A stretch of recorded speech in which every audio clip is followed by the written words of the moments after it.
Hello, everybody. Welcome to Live Well, Be Well. I'm Kacie Schumann, Health Promotion Coordinator.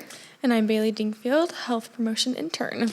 And as always, we are here today to bring you some interesting health and wellness topics that you might have been seeing in the news or on social media and wondering a little bit more about that, wondering whether it's good for you or not. And today, our topic is peptides. And you might have heard more about these in the news and on social media in the most recent years.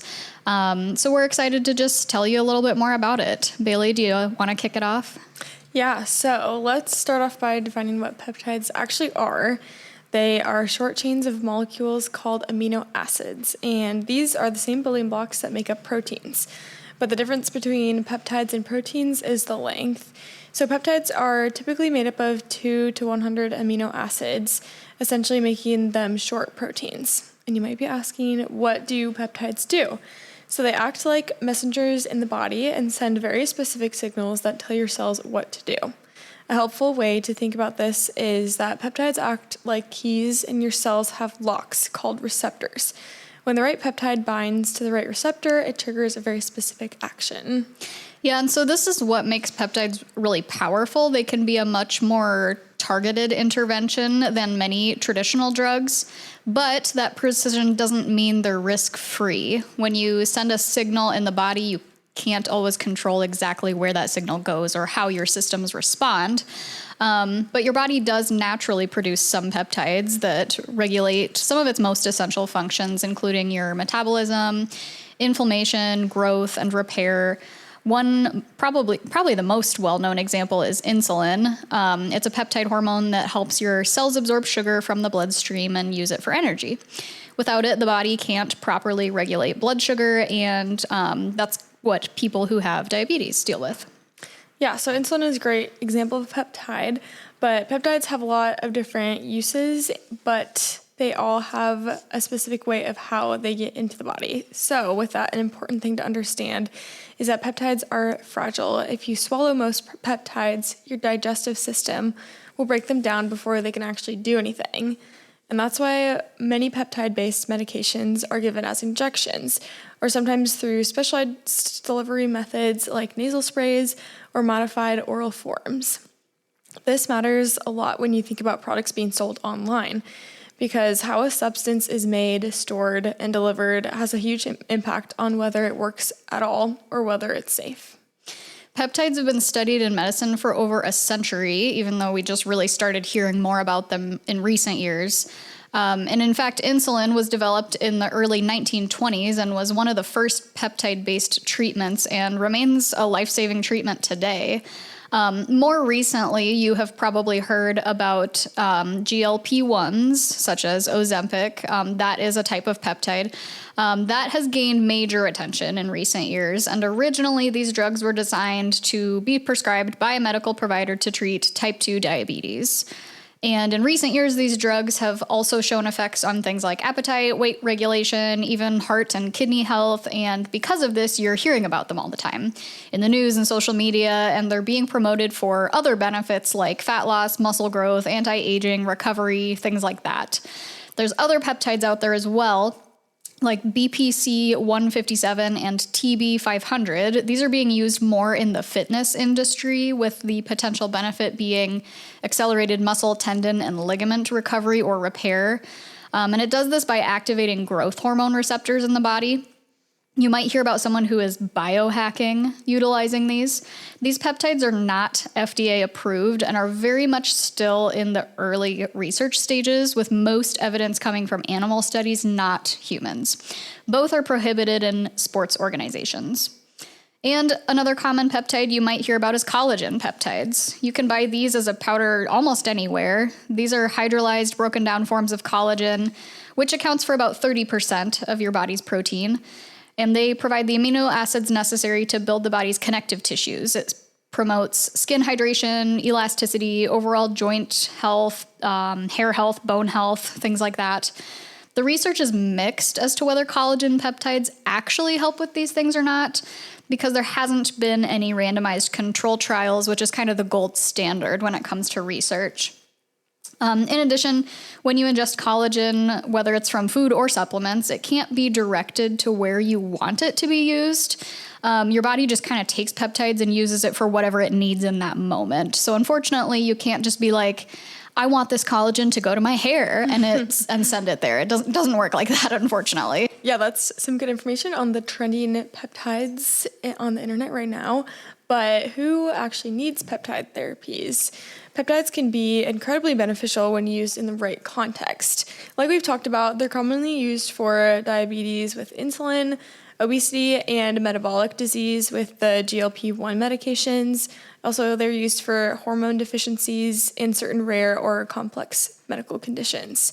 But that's very different from how they're marketed online, where they're labeled as tools for optimization, performance enhancement, or quick physical changes such as weight loss. Yeah, peptides can have really powerful effects on the body, but that does mean that they can come with real risks, especially when they're used without proper oversight. And like we've said, peptides can't really be directed to a certain area of the body. So even if a peptide is designed to target one system, it's likely that it will affect other systems in your body because our body systems are completely interconnected. So some potential side effects and concerns to be aware of when it comes to using peptides include hormonal imbalances, fluid retention, fatigue, headaches, immune reactions, and unknown long-term effects, simply because we haven't really had a lot of data on people who have used them long-term yet. There's also just kind of reported and theoretical risks. Many peptides are thought to act on pathways involved in tissue growth and blood vessel formation. These are the same processes that, when dysregulated, are involved in cancer. So this is something that needs to be taken seriously and really watched closely. And that's why extensive clinical testing is critical before something is considered safe and effective. So a growing issue that is on the rise is called gray market peptides. These are products that are sold online, often from overseas companies, but are labeled for research use only, but marketed towards consumers for self-injection.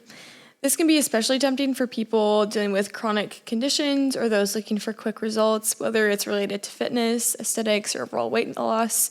But there are several concerns with these so-called gray market peptides.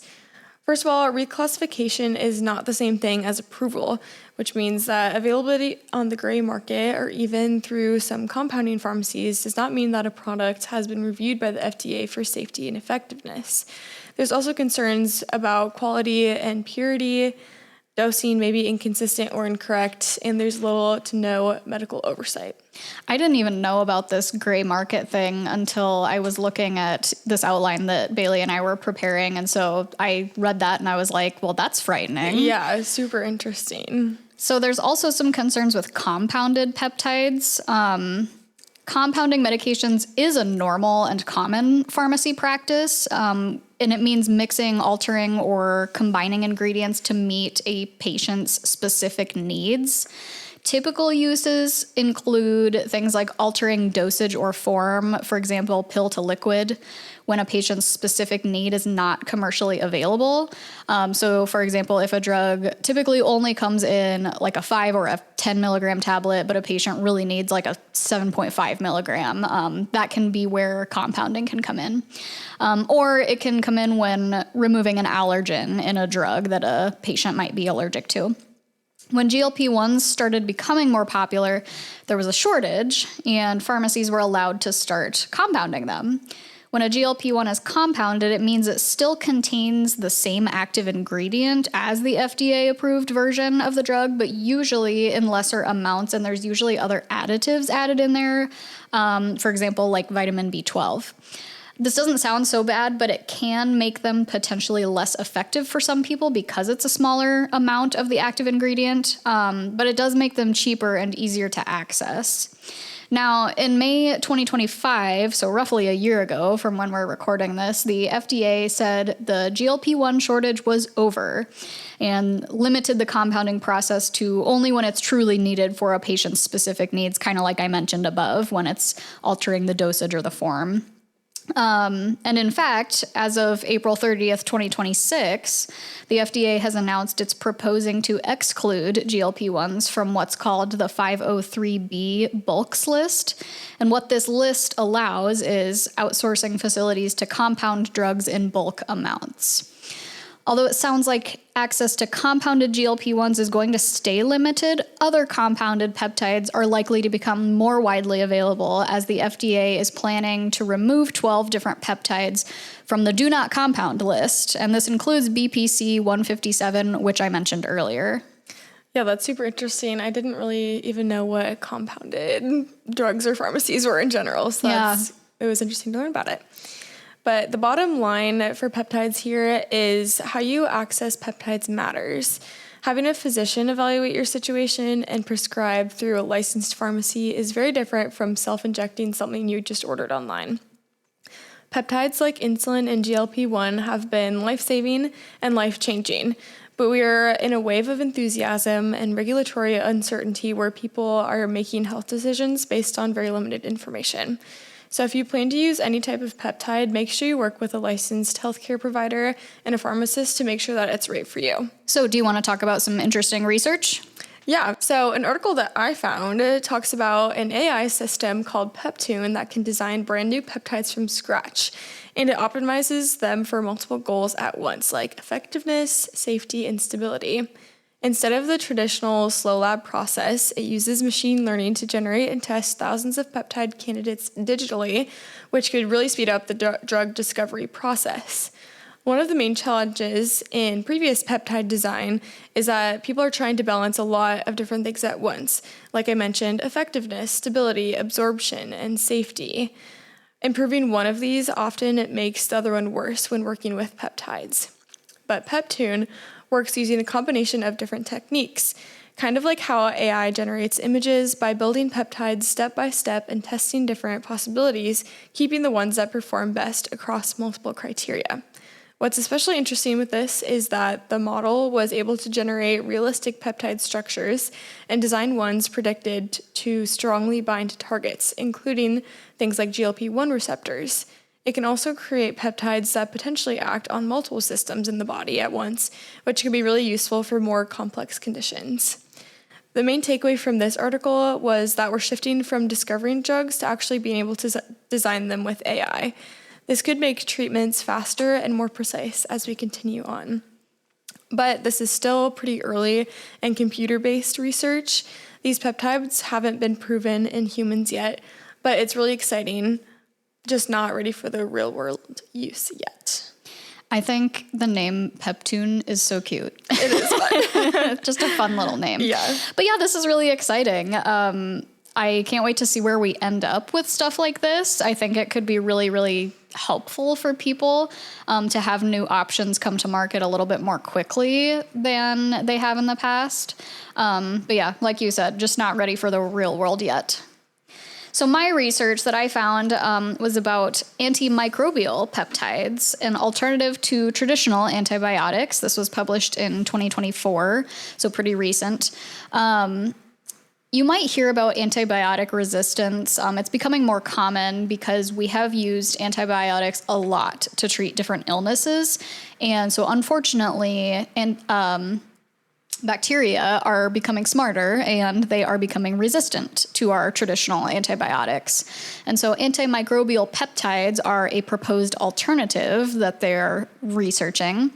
These peptides are actually both naturally produced by humans and they can be synthetically designed. Antimicrobial peptides work by disrupting bacterial cell membranes and interfering with the interior cellular processes of bacteria.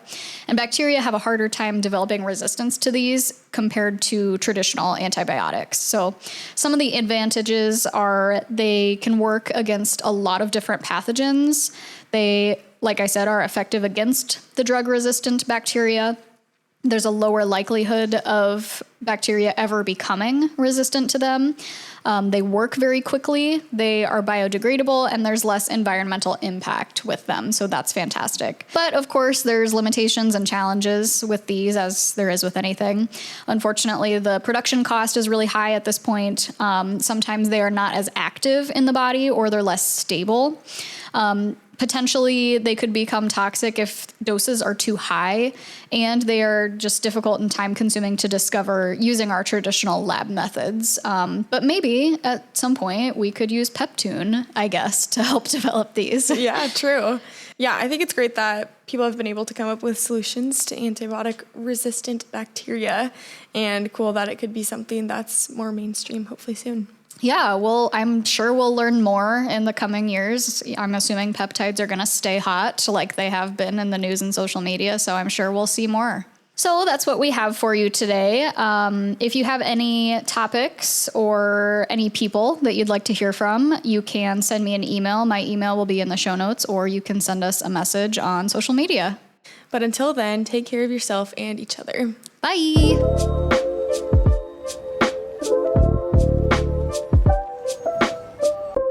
Live Well, Be Well is a City of Ames podcast.